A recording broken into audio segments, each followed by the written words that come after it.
Class 10th। Good morning बच्चों, आप सब कैसे हैं? आशा करते हैं कि आप सब स्वस्थ और अच्छे होंगे। बच्चों हमारा इतिहास में आज दूसरा चैप्टर हमें पढ़ना है। उसका नाम है भारत में राष्ट्रवाद। बच्चों क्या नाम है? भारत में राष्ट्रवाद। बच्चों देखिए आज हमें क्या क्या पढ़ना है। परिचय, प्रथम विश्व युद्ध, खिलाफत की ओर असहयोग, असहयोग आंदोलन के भीतर अलग अलग धाराएं, सविनय अवज्ञा की ओर, सामूहिक अपनेपन का भाव। ठीक है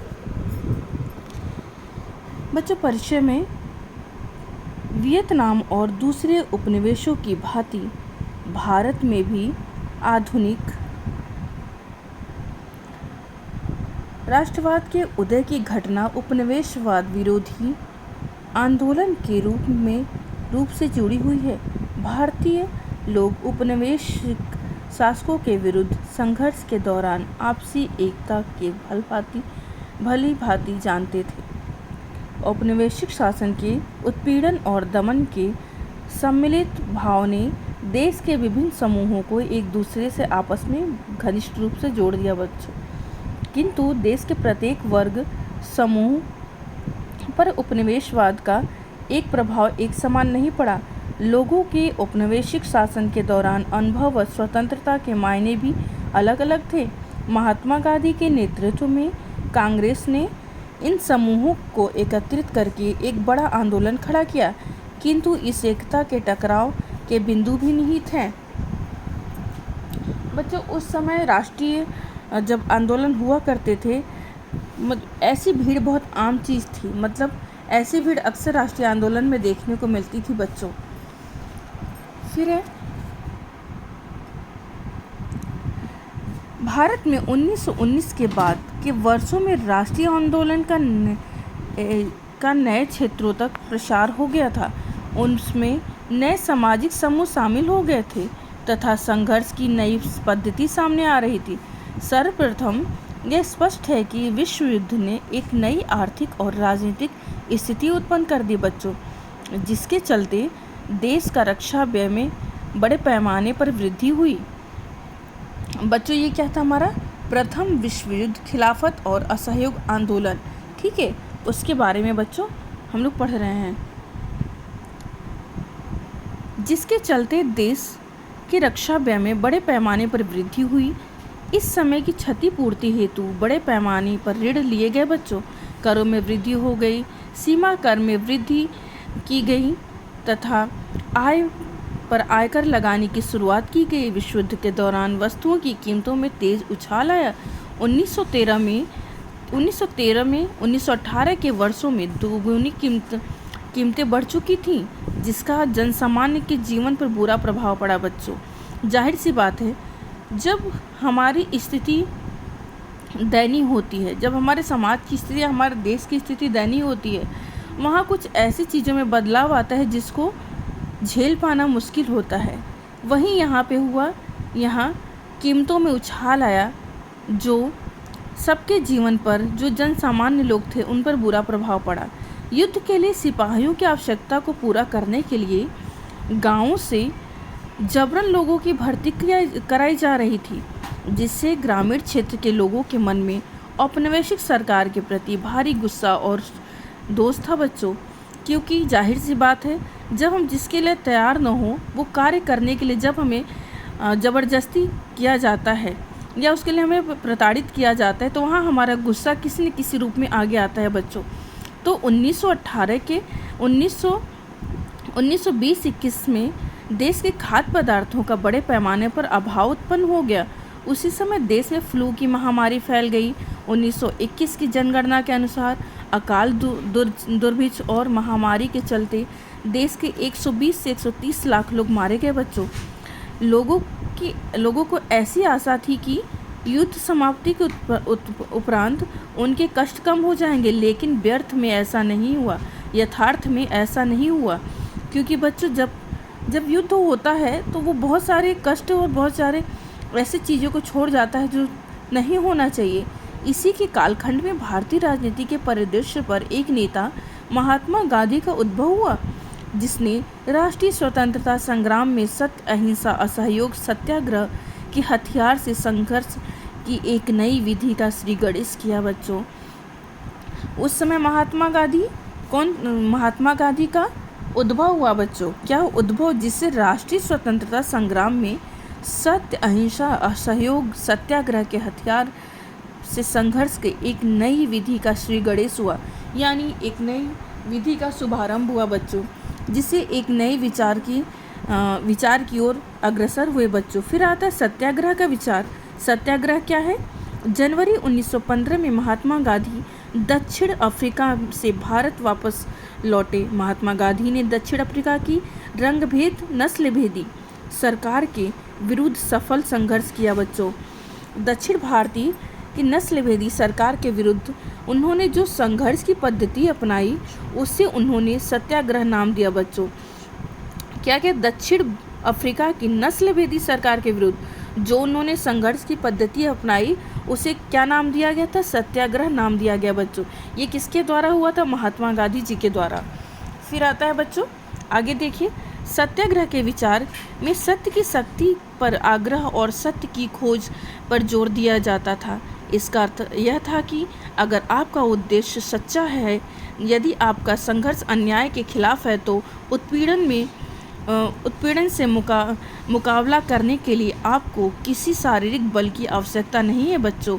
इस प्रतिशोध की भावना का, आक्रामकता का सहारा लिए बिना सत्याग्रही केवल अहिंसा के सहारे भी अपने संघर्ष में सफल हो सकता है।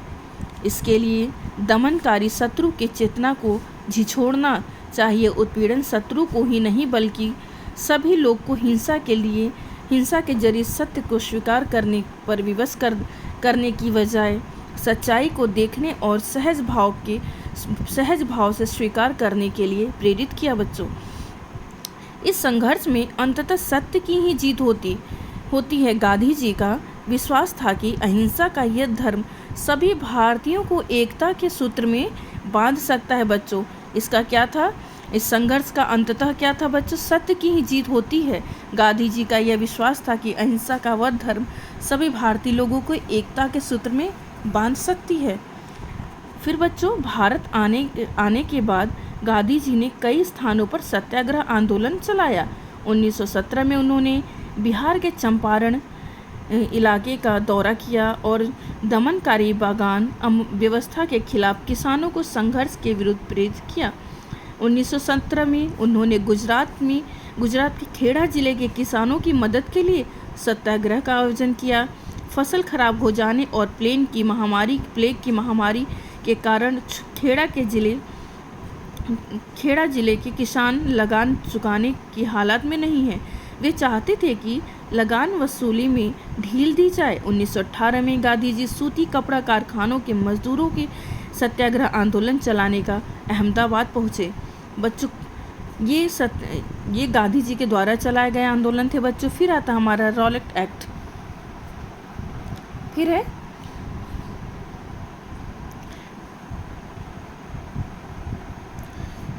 भारत में सत्याग्रह के प्रारंभिक प्रयोग और उसकी सफलता के प्रेरित होकर गांधी जी ने 1919 में प्रस्तावित रॉलेट एक्ट के विरुद्ध देशव्यापी सत्याग्रह आंदोलन चलाने का निर्णय लिया। इंपीरियल लेजिस्लेटिव काउंसिल ने भारतीय सदस्यों के भारी विरोध के बावजूद इस कानून को अतिशीघ्रता से पारित किया। इस कानून के जरिए सरकार को राजनीतिक गतिविधियों को कुचलने और राजनीतिक कैदियों को 2 साल तक बिना मुकदमा चलाए जेल में बंद रखने का अधिकार मिल गया बच्चों। महात्मा गांधी ने ऐसे अन्यायपूर्ण कानूनों के खिलाफ अहिंसक ढंग से नागरिक अवज्ञा चाहते थे। इसे 6 अप्रैल को एक हड़ताल शुरू होना था। विभिन्न शहरों में रैली जुलूसों का आयोजन किया गया। रेलवे वर्कशॉप में कामगार हड़ताल पर चले गए, मुकदमे बंद हो गए। इस व्यापक जन उद्धार से चिंतित तथा रेलवे टेलीग्राम जैसी संचार सुविधाओं के भंग हो जाने के कारण आशंका से भयभीत अंग्रेजों ने राष्ट्रवादियों का दमन शुरू कर दिया। अमृतसर में बहुत सारे स्थानीय नेताओं को हिरासत में ले लिया गया बच्चों।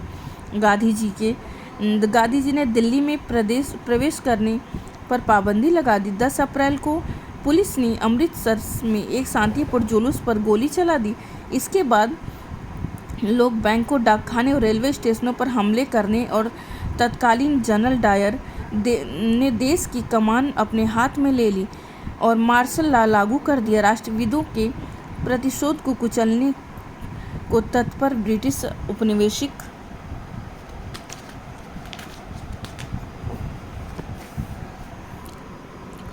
युद्ध चलाते रहे। 1924 में राजू को फांसी दे दी गई। राजू अपने लोगों के बीच लोकनायक बन चुका था।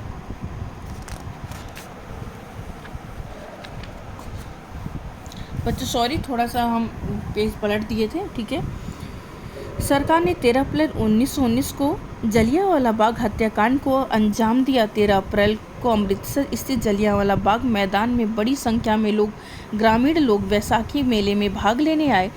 इसमें एक बड़ी संख्या इन लोगों को थी जो रॉलेट एक्ट का विरोध करने के लिए एकत्रित हुए थे। जलियांवाला बाग मैदान चारों तरफ से बंद। अमृतसर शहर से बाहर इस बाग में स्थित लोगों के कारण लोगों को यह पता नहीं था कि इस क्षेत्र में मार्शल लॉ लागू कर दिया गया है बच्चों। जनरल डायर हथियारबंद सैनिकों के साथ वहां पहुंचा और जाते ही उसने मैदान में से बाहर निकलने के सारे रास्तों को बंद कर दिया। इसके बाद उसके सिपाहियों ने भीड़ पर अंधाधुंध गोलियां चला दी।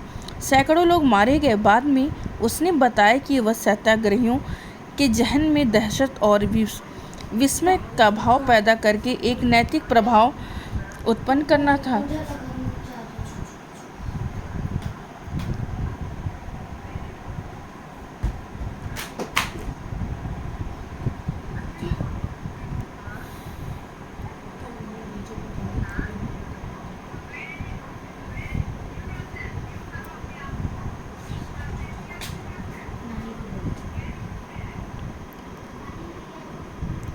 जैसे जैसे जलियांवाला बाग की खबर फैली, उत्तर भारत के बहुत सारे शहरों के लोग सड़कों पर उतरने लगे।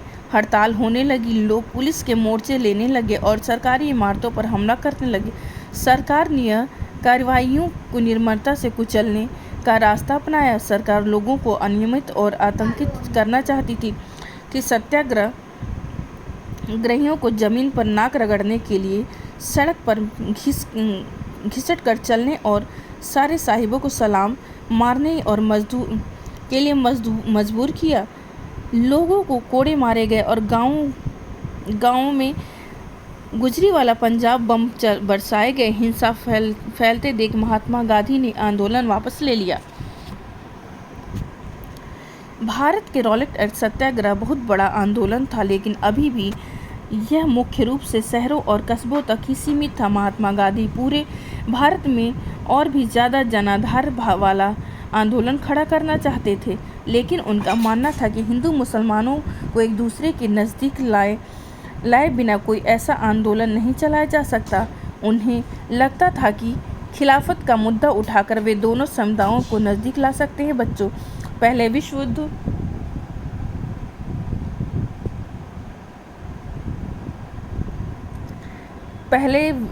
विश्व युद्ध में ऑटोमन तुर्की की हार हो चुकी थी। इस आशय की अफवाहें फैली हुई थी। इस्लामिक विश्व ने आध्यात्मिक नेता खलीफा ऑटोमन सम्राट पर एक बहुत सख्त शांति पे थेपी जाएगी। खलीफा की तत्कालीन शक्तियों की रक्षा के लिए 1919 मार्च में बम्बई में खिलाफत समिति का आयोजन किया गया।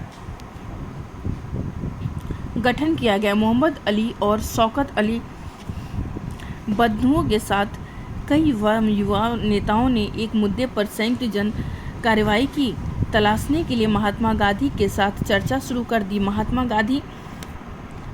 गांधी ने 1920 में कांग्रेस के कोलकाता अधिवेशन में देश के प्रमुख नेताओं को इस बात पर सहमत कर लिया कि कांग्रेस के लिए आंदोलन का समर्थन को तय भारत में स्वराज हेतु एक असहयोग आंदोलन शुरू किया जाए। बच्चों, असहयोग आंदोलन की आवश्यकता क्यों पड़ी?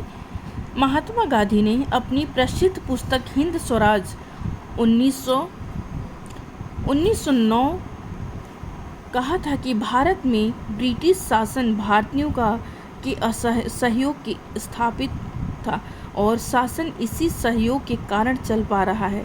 अगर यह लोग अपना सहयोग वापस ले लें तो साल भर के भीतर ब्रिटिश शासन ढह जाएगा और स्वराज की स्थापना हो जाएगी। बच्चों, गांधी जी का विचार था कि असहयोग आंदोलन चरणबद्ध ढंग से चलाया जाए। इसके प्रथम चरण में लोगों को पदवियां, उपाधियां को वापस लौटा देनी चाहिए और सरकारी नौकरी, सेना, अदालतें, विधायी परिषदों, स्कूलों और विदेशी समुदायों वस्तुओं का परित्याग करना चाहिए। यदि सरकार आंदोलन को दबाने के लिए दमन का चुनती है तो व्यापक स्तर पर देशव्यापी सविनय अवज्ञा आंदोलन भी किया जा सकता है। गांधी जी और शौकत अली ने असहयोग आंदोलन समर्थन जुटाने के लिए देश भर में यात्राएं शुरू की। कांग्रेस के ही बहुत से इन प्रस्तावों को शक की नज़र से देखते। साथ ही वे लोग नवंबर 1920 के विधायी परिषद के लिए होने वाले चुनावों के बहिष्कार का निर्णय लेने में हिचकिचाहट का अनुभव कर रहे थे। परिणाम स्वरूप सितंबर से दिसंबर तक कांग्रेस में भारी खिंचाव तनाव चलती रही। बच्चों, कुछ समय के लिए ऐसा लगा कि आंदोलन के समर्थकों और विरोधियों के बीच सहमति नहीं बन पाएगी। आखिरकार दिसंबर 1920 में कांग्रेस के नागपुर अधिवेशन में एक समझौता हुआ और असहयोग कार्यक्रम पर स्वीकृति की मोहर लगा दी गई। बच्चों, असहयोग आंदोलन के अंतर्गत भिन्न भिन्न विचारधारी यानी बच्चों जो असहयोग आंदोलन हो रहे थे उसमें सभी के विचार एक जैसे नहीं थे। जितने लोग थे उतने विचार थे, ठीक है। सब अपने विचारों के अंतर्गत चाहते थे, लेकिन जब आंदोलन है तो सबका विचार एकजुट होगा, तभी आगे आंदोलन को एक रास्ता मिलेगा। जनवरी 1921 में असहयोग खिलाफत आंदोलन आरंभ हुआ। इस आंदोलन में समाज के विभिन्न समूहों ने भाग लिया, किंतु इस आंदोलन में तमिल समूहों की अपनी अलग अलग आकांक्षाएं थीं। आंदोलन में शामिल सभी समूहों, वर्गों एवं समुदायों ने स्वराज का आह्वान तो किया, किंतु स्वराज में उनका आशय भिन्न भिन्न था।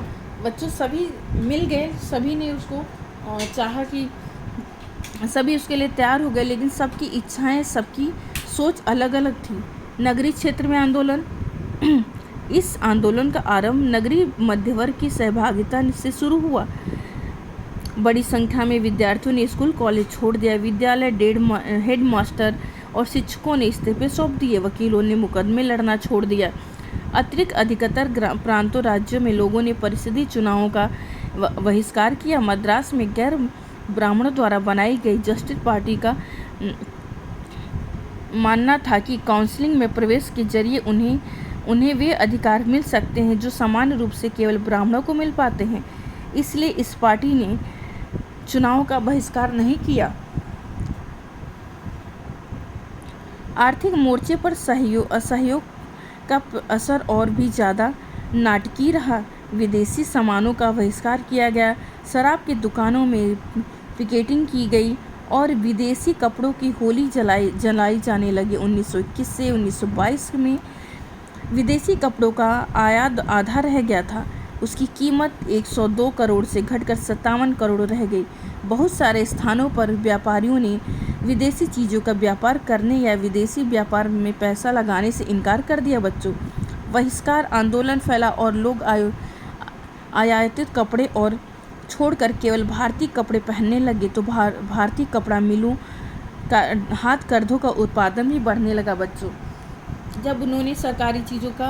जब उन्होंने अंग्रेज़ों की चीज़ों का बहिष्कार करने लगे, बच्चों, विदेशों से जो चीज़ें आती थीं, फिर जब कामगार अपने हाथ से ही चीज़ें बनाने लगे तो उसमें उनको मज़दूर भी चाहिए थे और जिससे उन्हें मुनाफे भी होने लगे। मुनाफा क्या, उनका जो फालतू लोग थे उनको काम भी मिलने लगे, इससे उनका उत्पादन भी बढ़ने लगा। कुछ समय बाद शहरों में यह आंदोलन धीमा पड़ने लगा। इसके कई कारण थे। खादी कपड़ा मिलों में भारी पैमाने पर बनने वाले कपड़ों के मुकाबले प्रायः महंगा होता था और गरीब उसे नहीं खरीद सकते थे। वे मिलों के कपड़े लंबे समय तक बहिष्कार कैसे कर सकते थे? ब्रिटिश संस्थानों के बहिष्कार से भी समस्या पैदा हो गई। आंदोलन के कामकाज के लिए वैकल्पिक भारतीय संस्थानों की स्थापना जरूरी थी ताकि ब्रिटिश संस्थानों के स्थान पर उनका प्रयोग किया जा सके, लेकिन वैकल्पिक संस्थानों की स्थापना की प्रक्रिया बहुत धीमी थी बच्चों।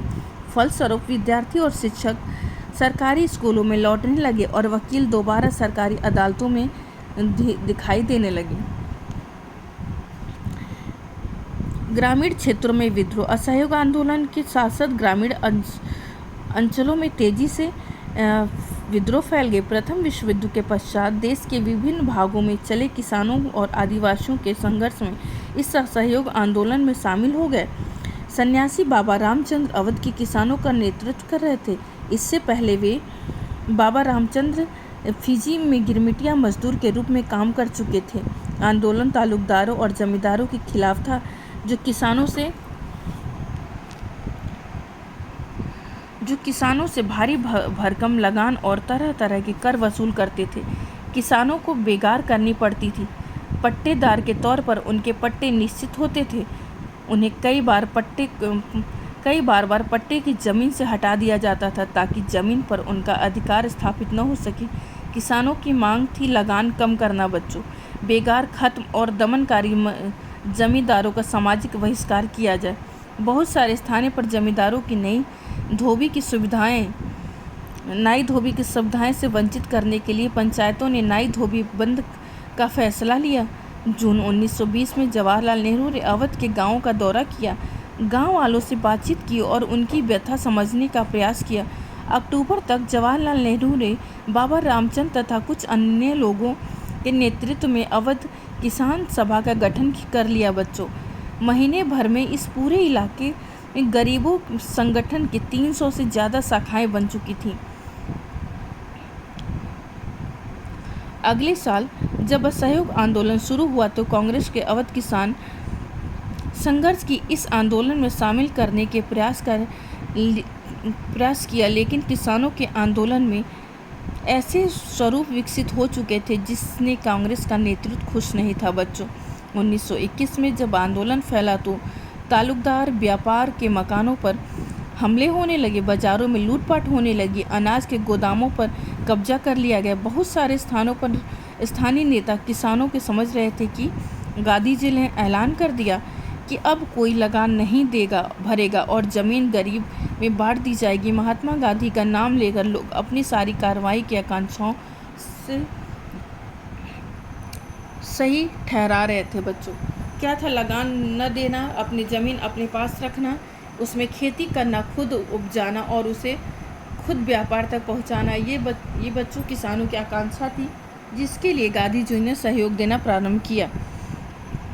देश के आदिवासी किसानों ने आंदोलन के संदर्भ में महात्मा गांधी के स्वदेश और स्वराज के विचार का अर्थ अपने हित में कुछ अलग ही निकाला। उदाहरण, घुमेड़ पहाड़ियों आंध्र प्रदेश 1920 के दशक में आरंभ एक उग्र गुरिल्ला आंदोलन फैला।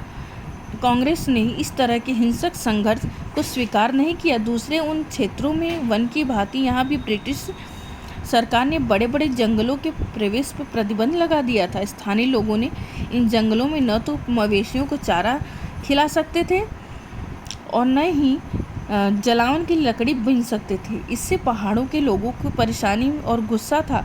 न केवल उनकी रोजी रोटी पर असर पड़ रहा था बल्कि उन्हें लगता था कि उनके परंपरागत बहिष्कार ही छीने जा रहे हैं, परंपरागत अधिकार छीने जा रहे हैं। जब सरकार ने उन्हें सड़कों के निर्माण के लिए बेकार करने का मजबूर किया तो उन्हें लगा कि बगावत कर दी। उनका नेतृत्व करने वाले अल्लूरी सीताराम राजू एक दिलचस्प व्यक्ति थे। उनका दावा था कि उनके पास बहुत सारी विशेष शक्तियाँ हैं। वह सटीक खगोलीय अनुमान लगा सकते हैं कि लोगों के स्वस्थ कर सकते हैं तथा गोलियां भी उन्हें नहीं मार सकती। राजू के व्यक्तित्व के चमत्कृत विद्रोहियों को विश्वास था कि ईश्वर का अवतार है। राजू महात्मा गांधी की महानता के गुण गाते थे। उनका यह कहना था कि असहयोग आंदोलन से प्रेरित उन्होंने लोगों की खादी पहनने तथा शराब छोड़ने के लिए प्रेरित किया। बच्चों, साथ ही उन्होंने यह दावा किया कि भारत अहिंसा की बात बल पर नहीं बल्कि केवल बल प्रयोग के जरिए ही आज़ाद हो सकता है। गुडेम विद्रोही ने पुलिस थानों पर हमले किए, ब्रिटिश अधिकारियों को मारने की कोशिश की और स्वराज प्राप्ति के लिए गुरिल्ला युद्ध चलाते रहे। 1924 में राजू को फांसी दे दी गई। राजू अपने लोगों के बीच लोकनायक बन चुके थे। बच्चों, हमारा आज का चैप्टर यहाँ ख़त्म होता है। बच्चों, अगले टर्न में हम बागानों में स्वराज का पढ़ेंगे। ठीक है, हमारा पार्ट 1 है, सेकंड पार्ट सेकंड टर्न में।